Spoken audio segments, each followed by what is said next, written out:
pembelajaran di program Best Learning. Halo, aku Amanda. Halo, aku Nian. Halo, aku Cantika. Halo, aku Ayu.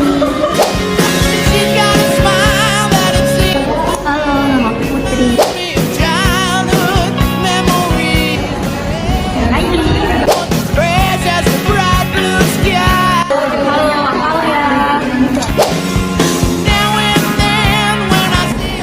Halo, aku Alia. Halo, nama saya Kiki. Halo, nama saya Ayu. Halo, aku Yuni.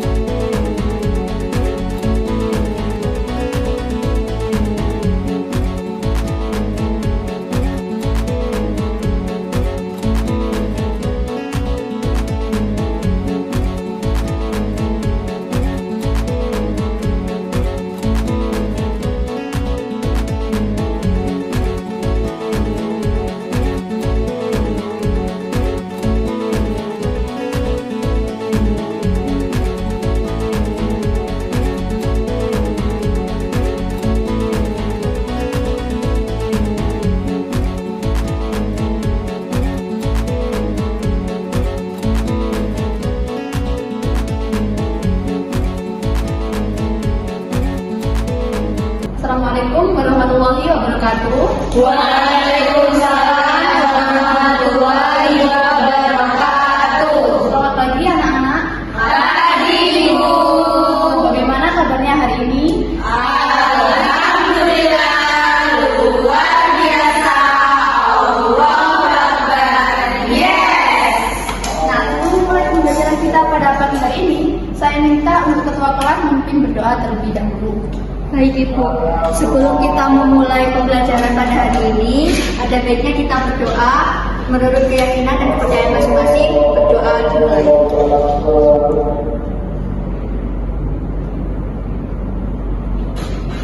Berdoa selesai.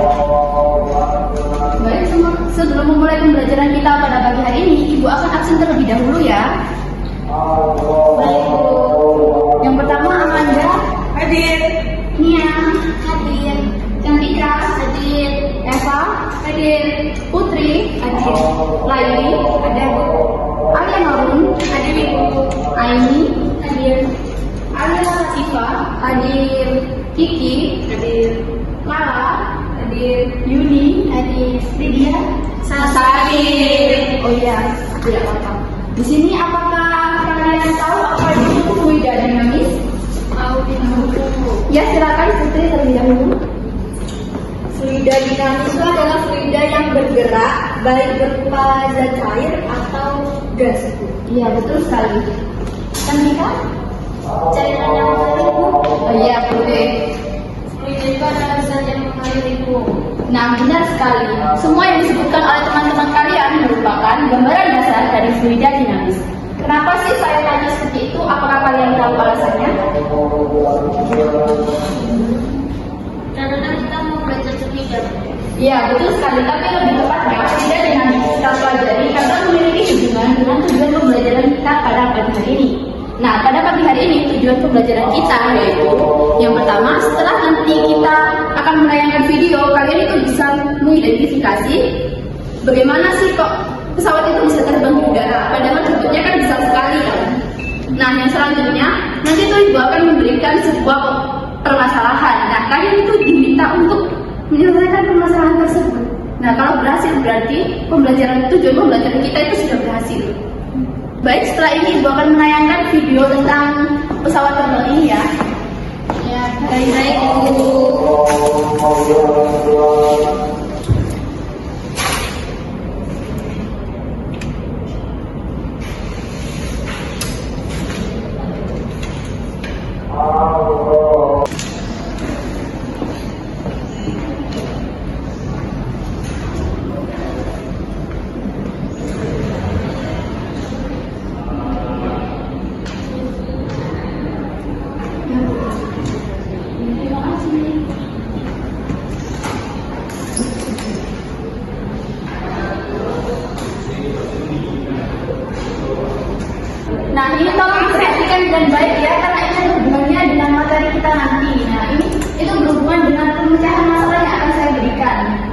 Manusia juga bisa bermimpi untuk masa depan. Untuknya para pendahulu kita tidak pernah menyerah sampai akhirnya kita bisa terbang beneran.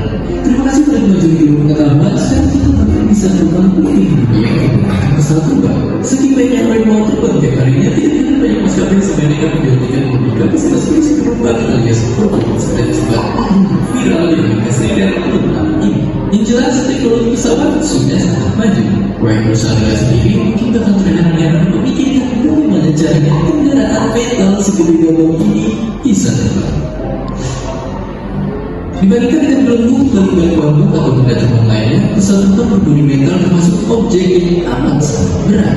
Sebab pesawat terbang jumbo komersial bisa mencapai berat sekitar 150 ton. Itu pun belum ditambah berat total penumpangnya, galon-galon bahan bakarnya. Pendeknya pesawat yang segede gabung ini bisa terbang dan berhasil mengakali force ini. Dan asal kalian tahu, alam semesta ini dipenuhi dengan kekuatan dahsyat karena kasat mata yang mengaruhi kita semua, termasuk yang bikin kita selalu jalan ke bawah atau yang menangkap wajah saat berjalan. Pada pesawat terbang sendiri, force ini bekerja dalam beberapa bentuk. Normalnya, pesawat yang terbang di bandara akan dipengaruhi oleh gaya sebaran arah dan molekul udara dan gaya tarik bumi agar tetap mendarat. Supaya bisa terangkat, pesawat harus memiliki gaya angkat yang lebih besar. Hal ini tiap kali bentuk asal aliran udara saja.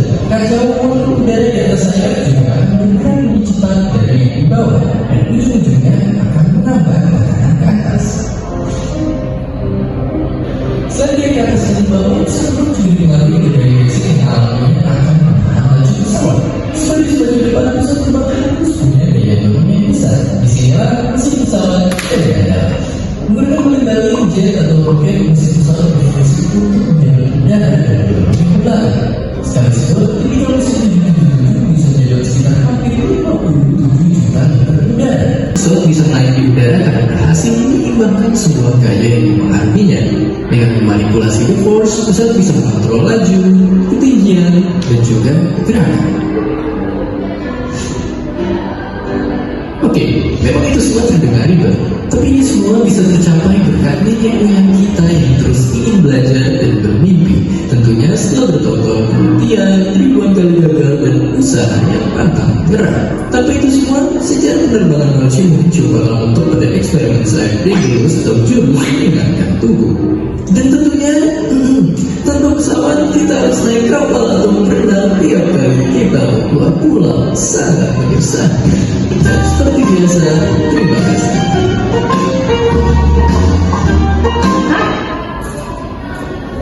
Sampai anak dari semua video yang telah ditayangkan, di sini ibu akan bertanya, apa sih yang menyebabkan pesawat itu bisa terbang?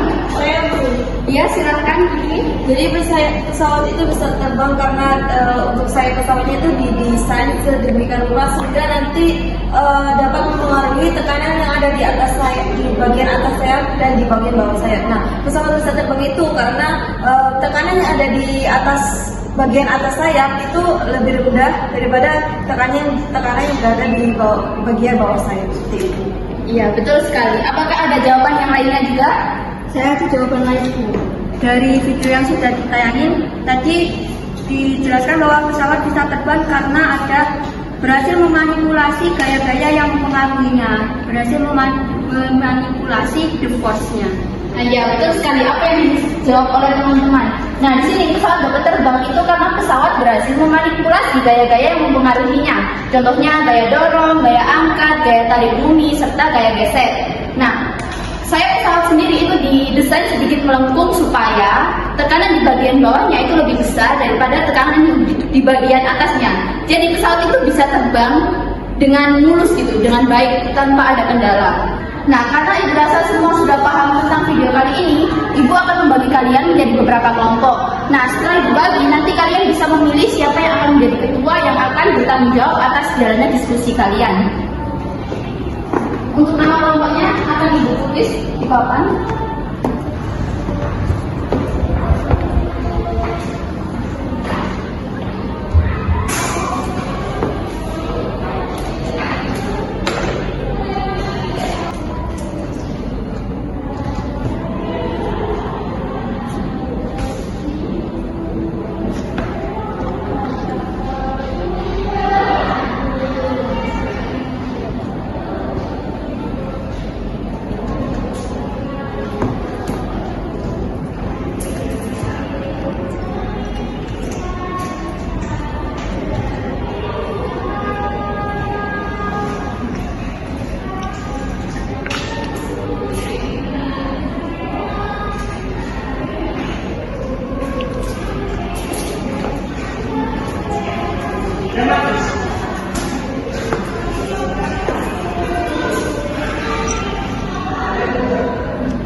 langsung berkumpul sesuai dengan kelompok yang sudah ditentukan.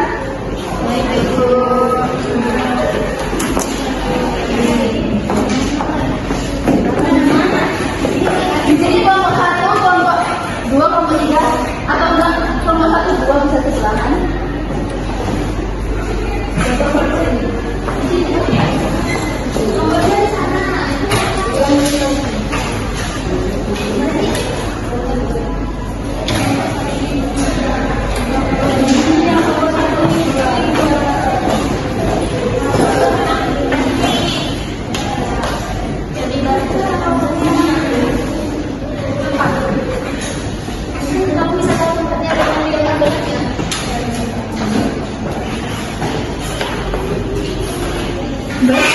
Sudah semua?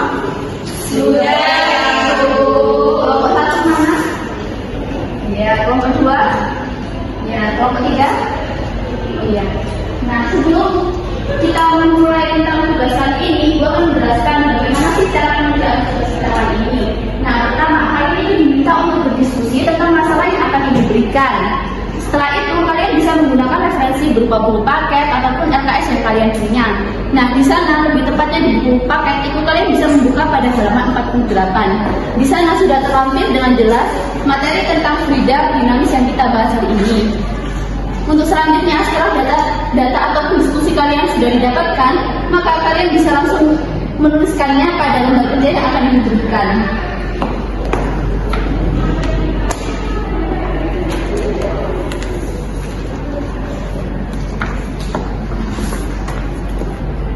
Kelompok 1,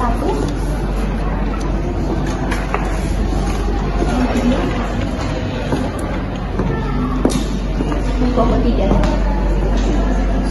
Silahkan bisa langsung didiskusikan dengan kelompoknya masing-masing.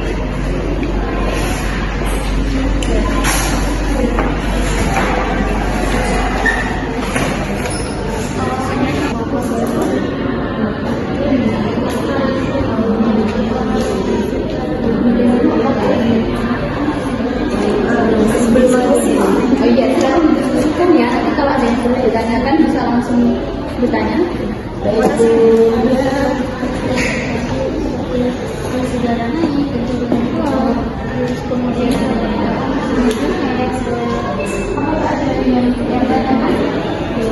masih belum. Silakan didiskusikan dengan baik ya, karena ini akan berpengaruh pada nilai kalian nanti.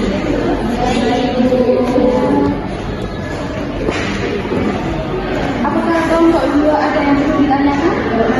Masih belum. Oh iya, baik. Silakan dikerjakan ya.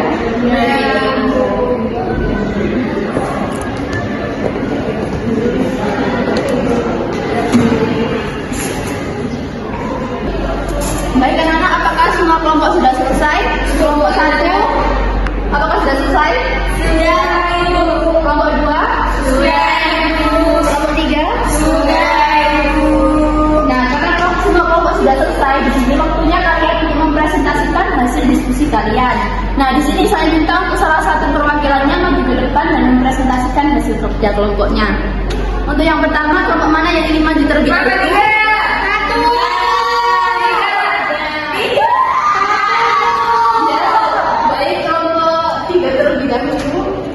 Silakan perwakilan kelompok 3 bisa maju ke depan.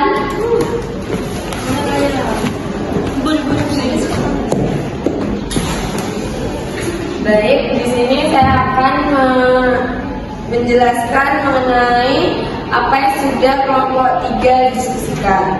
Pertanyaannya, mengapa pesawat dapat melakukan manuver seperti belok atau naik turun? Jelaskan dari sudut pandang prinsip fluida dinamis. Jadi, kemampuan pesawat untuk melakukan manuver bergantung pada pemahaman mendalam tentang prinsip-prinsip fluida dinamis. Beberapa konsep kunci yang berperan dalam manuver pesawat itu antara lainnya yaitu gaya angkat, gaya dorong, gaya tahan, dan momen.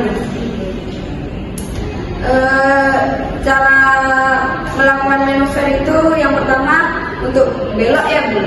Untuk belok, pilot akan memiringkan pesawat ke arah yang diinginkan.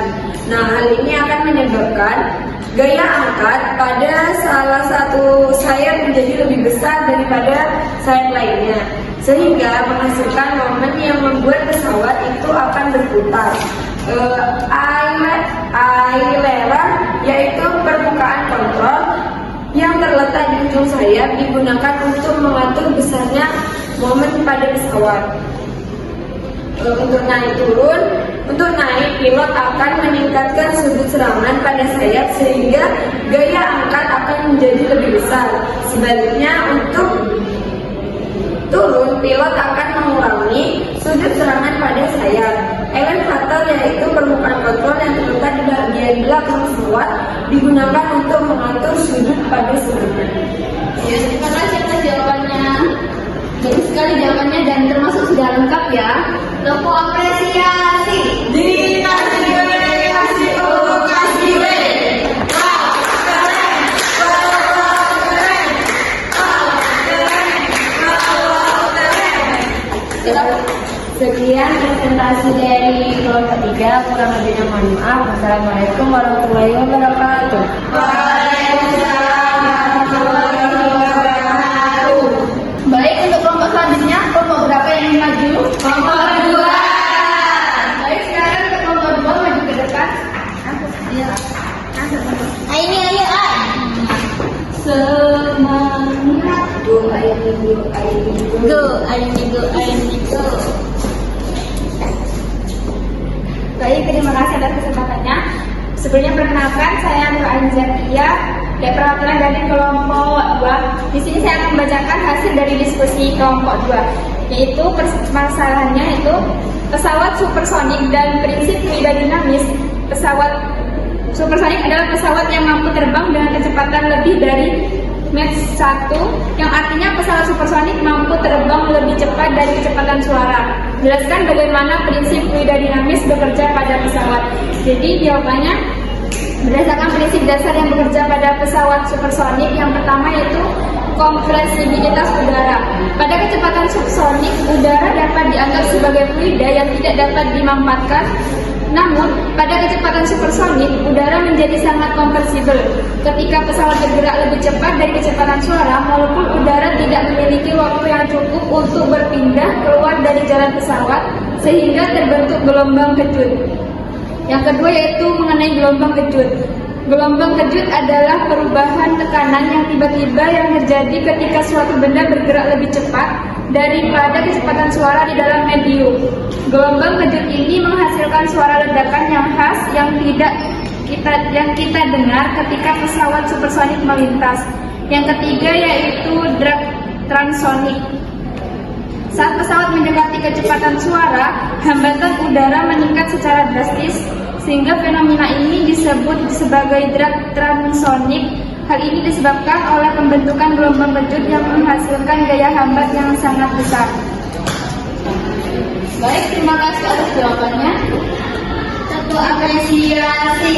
Dikasih W, kasih O, kasih W. Wow, keren. Wow, keren. Wow, keren. Wow, keren. Terima kasih teman-teman.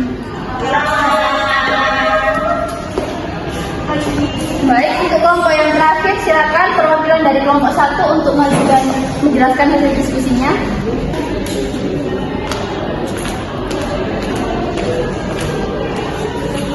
Perkenalkan, nama saya Sita Pradani dari kelompok 1.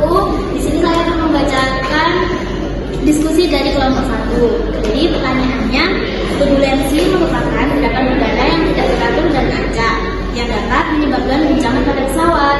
Setiap pesawat terbang pasti akan mengalami turbulensi yang cukup parah ketika melewati alam cumulonimbus. Jelaskan mengapa hal ini terjadi. Jadi jawabannya, awan cumulonimbus dan juga disebut sebagai awan badai, yang merupakan jenis awan yang sangat tinggi dan vertikal, terbentuk dari uap air yang naik dengan cepat. Di dalam awan ini terdapat arus udara yang kuat dan tidak stabil, yang menyebabkan turbulensi hebat. Jadi, dalam awan cumulonimbus terdapat yang pertama arus udara naik dan turun yang kuat, di mana udara panas dan lembab naik dengan cepat di dalam awan cumulonimbus yang menciptakan arus udara yang kuat.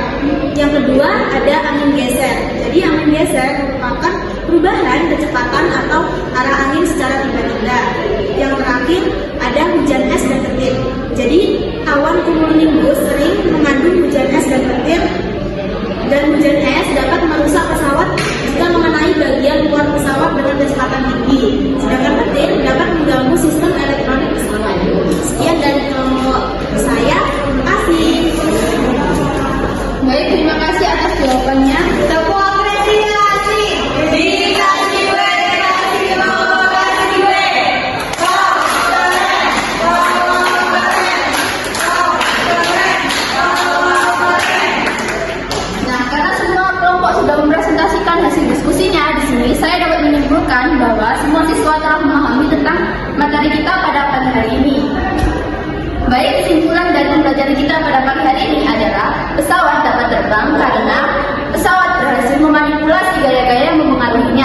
gaya angkat, gaya dorong, gaya gesek, serta gaya tarik tinggi.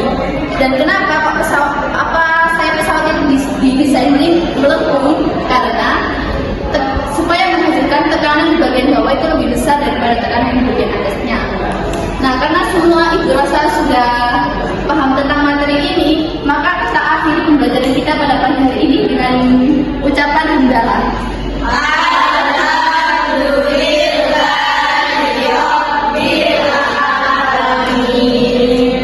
Baik, sekian pembelajaran kita pada pagi hari ini. Wassalamualaikum warahmatullahi wabarakatuh.